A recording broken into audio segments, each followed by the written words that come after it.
माझ्याकडे टाटाची कार आहे आणि 15,000 नंतर 15,000 किलोमीटर नंतर तुमच्या सर्व्हिसला किती खर्च येईल हे जर तुम्हाला जाणून घ्यायचं असेल तर हा व्हिडिओ अजिबात स्किप करू नका. माझा सर्व्हिसचा एक्सपिरियन्स मी तुम्हाला शेअर करणार आहे. तो व्हिडिओ पूर्ण एंडपर्यंत बघा. किती खर्च झाला आहे हे व्हिडिओच्या शेवटी मी सांगितलेलं आहे. चला गाईज, आज कार सर्व्हिसिंग करायची. नेक्सॉनची फर्स्ट पेड सर्व्हिसिंग आहे 15,000 किलोमीटरच्या अराउंडची. सो बघूया आपण किती खर्च येतोय, काय काय सर्व्हिसिंगमध्ये चेंज होतं.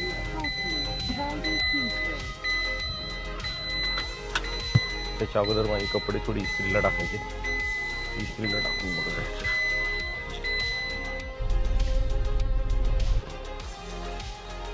पेट्रोल भरतो, थोडं काहीच पेट्रोल नाही आहे. पेट्रोल भरतो आणि गाडी सर्व्हिसिंग झाली की मग CNG वगैरे फुल करून मग त्याच्यानंतर. सो गाडी सर्व्हिसिंग टाकताना आपल्याला काही गोष्टी चेक करायच्या असतात, जसं की गाडीमधलं काय काय सामान आहे ते काढून घ्यायचं असतंय.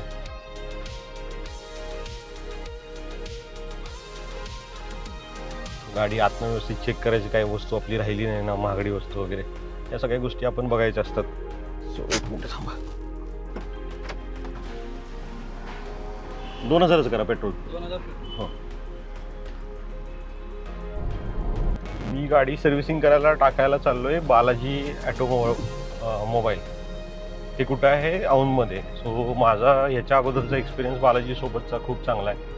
मी गारवेला पण करायचो, पण गारवेचा एक्सपिरियन्स एवढा नाही, तिथं गर्दी जास्त असते. आणि बालाजीमध्ये खूप चांगले एक्सपिरियन्स्ड सर्व्हिस ॲडवायझर आहेत, जे राईड घेतात गाडीला काय इश्यू आहे वगैरे. ते पण एकदम एज्ड आहेत. 60च्या अराउंड त्यांचं एज आहे. त्यांना गाडीचं खूप जास्त माहिती आहे. सो तुम्ही जर टाटाची गाडी सर्व्हिसिंगला तिकडे टाकत असाल तर मी सजेस्ट करेन की बिंदास करा. माझा याच्या अगोदरचा एक्सपिरियन्स पण चांगला आहे. माझ्या गाडीला थोडा इश्यू आला होता. सो तो इश्यू त्यांनी व्यवस्थित रिसर्च करून मग सॉर्ट आउट केला. मी असं सजेस्ट करेन की बिंदास तुम्ही तिथे टाका. तर मी पण तिथेच टाकायला चाललो आहे. मला ऑफिसवरून ऑन द वे आहे.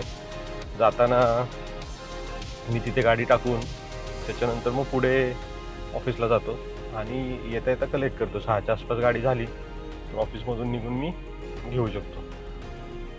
तर आता सर्व्हिस सेंटरला गेल्यावरती आपण बघूया की काय गोष्टी चेक करायच्या. सो ते गाडी पहिले अपॉइंटमेंटनुसार घेतील. अपॉइंटमेंट आहे आपली. गाडी घेऊन त्याच्यानंतर काय काय चेंज करायचं एस्टिमेट देतील. त्याच्यातलं काही नको असेल तर आपण त्यांना सांगायचं या गोष्टी नको आहेत आम्हाला, हव्या असतील तर सांगायच्या. त्या सगळ्या करून झाल्यानंतर मग गाडी द्यायची आणि सर्व्हिस ॲडवायझरचा नंबर घ्यायचा. तो महत्त्वाचा आहे. नंबर घेतला की येताना तर गाडी रेडी झाली तर रेडी होण्यापूर्वी तो कॉल करतो, या गोष्टी आहेत, एवढा एवढा खर्च झालेला आहे, तुम्ही ओके असाल खर्च करायला तेवढा, तर मग खर्च करून मग त्यांना सांगायचं ओके आम्ही रेडी आहे आणि मग गाडी घ्यायची. सिम्पल आहे. पण आपल्याला पण काही गोष्टी माहीत असल्या पाहिजे. जसं की व्हील अलाइनमेंट बॅलन्सिंग बाहेरून केलं तरी चालतं. बाहेर 250-300 रुपयाच होतं. वेट जर लावला तर वाढतं. आता ह्यांचे 1,500 रुपये काहीतरी फ्लॅट चार्जेस असतात. पण माझं मागच्या वेळीचा एक्सपिरियन्स असा होता, मी शोरूममध्येच केलं होतं. बघूया आता काय करायचं ते. लागलीच सगळ्या कामं झाली, कारण की आपल्याला परत तिथं जायला जमत नाही. गाडी टाकलेली असती तर एका वेळीच सगळं झालं की बरं असते. ठीक आहे, ओके. मग बघूया आता मला एस्टिमेट वगैरे कितीचे येते तुम्हाला सांग.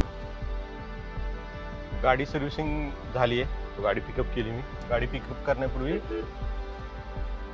2-3 गोष्टी आहेत त्या तुम्ही चेक करायला पाहिजे.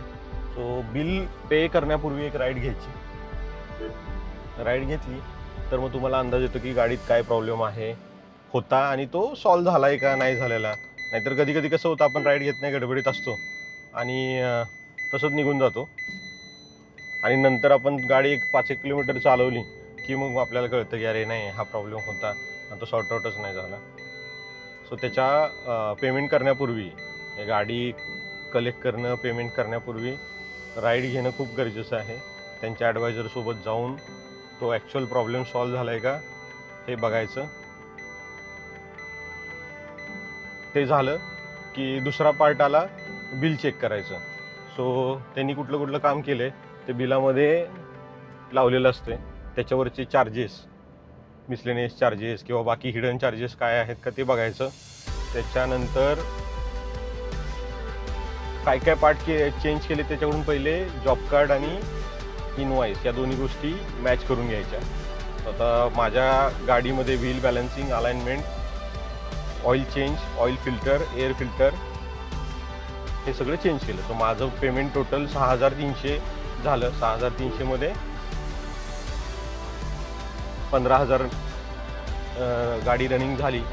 6,300च्या आसपास खर्च येतो. 6,300 का आला त्यात पण 1,400 रुपये माझे डीप क्लिनिंग इंटेरियरचे होते. अदरवाईज ते 5,000 झालं असतं. सो बघायला गेलं तर टाटाची गाडी सर्व्हिससाठी एकदम व्यवस्थित आहे. तुमचा कमी खर्चामध्येच होऊन जातं. ज्यावेळी कुठले पार्ट्स चेंज करायचे आहेत, पार्ट्स पण ॲक्च्युली स्वस्त आहेत. आता सध्या त्यांच्याकडे ऑफर होती 10%. आजपर्यंत का कालपर्यंत काहीतरी ऑफर होती, त्याच्यामुळे 10% स्पेअर्सवर मला डिस्काउंट भेटला. आणि लेबर चार्जेस नव्हते. थर्ड माझी फ्री सर्व्हिस होती, त्याच्यामुळे लेबर चार्जेस नव्हते. त्यामुळं मला एकदम 6,300 मध्ये झालं. अदरवाईज लेबर चार्जेस 1,500 पकडले तर 8,000च्या आसपास आय थिंक. सेकंड जे 30,000 वगैरे किलोमीटर असते, 30,000 आणि 2 वर्ष, त्यावेळी तुम्हाला एक 8,000च्या आसपास खर्च येतो. आणि त्याच्या सर्व्हिसमध्ये लेबर फ्री नसतो. सो असं आहे. सो असा माझा एक्सपिरियन्स होता टाटाच्या नेक्सॉन 15,000 रनिंग झाल्यानंतरचा सर्व्हिसचा एक्सपिरियन्स. आणि माझी गाडी दिली होती मी बालाजी ॲटो, ते आहे औंधमध्ये. आणि गाडी घेण्यापूर्वी गाडीचं आपले सामान व्यवस्थित आहे का ते ॲक्च्युली हे थोडे प्रोफेशनल आहेत बालाजीवाले, ते स्वतःहून चेक करून सांगतात. सो माझा गारवेचा एक्सपिरियन्स थोडा वेगळा होता आणि हा एक्सपिरियन्स वेगळा आहे. सो तुम्हाला जर तुमची पण टाटा गाडी असेल आणि तुम्ही आत्तापर्यंत बालाजी कडे नसेल गेला सर्व्हिसला, तर मी सजेस्ट करेन की तुम्ही एकदा जा, तुम्हाला स्वतःहून जाणेल. मी माझे 2 मित्र आहेत, त्यांना सजेस्ट केलं, त्यांनी पण गाडी त्यांची तिकडे सर्व्हिस केली. सो हा माझा अनुभव होता. सो टेंटेटिव्ह म्हणजे ओव्हरऑल माझा खर्च 6,300 आला. So that's it. अजून काही प्रश्न असतील तर तुम्ही कमेंटमध्ये सांगा, मी त्याच्यावरती तुम्हाला ॲन्सर देऊ शकतो. सो व्हिडिओ बघितल्याबद्दल खूप खूप धन्यवाद. Thank you for watching this video. Bye bye.